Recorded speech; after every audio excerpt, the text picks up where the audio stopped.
Brar square पहुंच चुका है डॉक्टर जनरल रावत का पार्थिव शरीर। आप देख सकते हैं जो लोग साथ साथ उनके चल रहे थे, अभी तक तो उनको आगे जाने की अनुमति दी गई है। हालांकि जो पीछे कैरेज चल रहा है जिस पर पार्थिव शरीर रखा है जनरल रावत का, उसको अब सेना के अधिकारियों ने घेर लिया है, हाथ बांध करके एक चेन बना ली है और अब आम लोगों को पार्थिव शव के नज़दीक जो है वो नहीं जाने दिया जा रहा है। आप देखिए, और आम लोग जो जनरल रावत के घर से लगातार उनके साथ साथ चलते आ रहे थे, उन्हें ऐसा लगता है कि अब यहाँ पर रोक दिया गया है।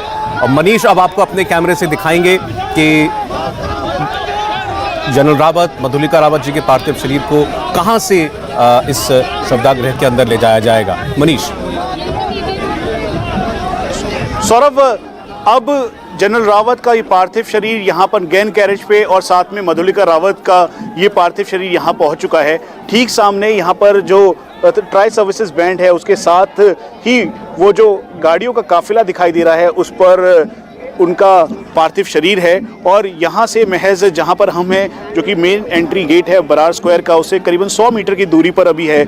और सभी लोग अपने इस पीपल जनरल, जिन्हें कहते हैं chief of defence staff general Bipin Rawat के दर्शन के लिए यहाँ पर रुके हुए हैं। और ये भारतीय वायुसेना का वो बैंड है, उसके साथ भारतीय नौसेना और भारतीय सेना का ट्राई सर्विसेज बैंड जो उनके ठीक आगे आगे चल रहा है। और ये रीत लेइंग का वो सेरेमनी होने वाली है जिसका सभी अब इंतज़ार कर रहे थे, क्योंकि देश ने अपना वीर खोया है।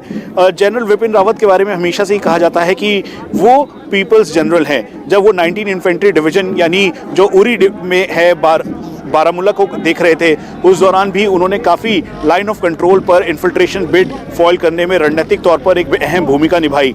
उसके बाद जब वो आगे सदर्न आर्मी कमांडर बने तो सदर्न आर्मी कमांडर के तौर पर भी उनकी भूमिका बहुत अहम थी। यही नहीं बल्कि जब वो नेपाल गए 2017 में, या फिर बांग्लादेश, उसके अलावा भूटान, म्यांमार इन और कजाकिस्तान, तुर्कमेनिस्तान, इन सभी कंट्रीज़ के साथ उनके एक फॉर फ्रेंडली रिश्ते थे। और स्ट्रेटेजिक तौर पर चाइना को काउंटर करने के लिए उनकी रणनीति बिल्कुल क्लियर थी। जनरल दलबीर सिंह से उन्होंने टेक ओवर किया था और टेक ओवर करने के बाद ही उनका बिल्कुल ये क्लियर था विजन और सब कुछ कि आगे किस रणनीति के साथ मॉडर्नाइजेशन करना है। सौरभ, ठीक सामने इस समय ट्राई सर्विसेज बैंड दिखाई दे रहा है। भारतीय नौसेना, सेना और वायुसेना के जो ये ट्राई सर्विसेज बैंड है वो ठीक जो इस समय गन कैरेज है उसके सामने चल रहा है, जिस पर पार्थिव शरीर है जनरल बिपिन रावत का। और ये एक बहुत ही आंखें नम करने वाला भी लम्हा है। जब म्यांमार में स्ट्राइक की गई तो उस दौरान भी बहुत इंपॉर्टेंट भूमिका में थे। और यही नहीं बल्कि यूएस के साथ ट्रीटीज़ या फिर रिलेशनशिप हो 2019 के बाद, उसमें भी एक अहम भूमिका रही। चाइना को लेकर बहुत ही क्लियर विजन किया। और यही वजह थी कि जब इनके बारे में हमेशा से कहा जाता है कि बड़े सख्त फैसलों को ये आसानी से ले लेते हैं।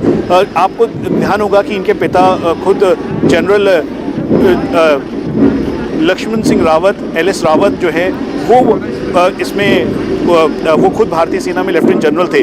उस दौरान जब ये उनके adjutant lieutenant general JBS Yadav थे, उन्होंने हमें एक बात कही थी कि उन्होंने कहा था कि वो बहुत छोटी उम्र में थे और फिर उसके बाद जब कैप्टन बने भारतीय सेना में तो वो यूनिट में बहुत ही आते थे और उस दौरान भी हर कोई उनको बहुत ही प्रेफरेबली उनको बहुत लाड करता था। और जब वो कैप्टन बने उसके बाद उनकी शादी हुई मधुलिका रावत जी से, और उस दौरान वो मध्य प्रदेश से में चिट्ठी उनके पिता ने लिखी थी कि मेरे बेटे की शादी आपकी बेटी से करवाना चाहते हैं, और फिर उनके परिवार के लोगों ने माना। तो तब से लेकर आज तक का सफ़र ये जोड़ी एक साथ रही और यही आज नम आंखों से जोड़ी आज एक साथ इस बरार स्क्वायर के क्रेमेटोरियम में जा रही है। उनकी 2 बेटियां हैं, कृतिका और तारिणी।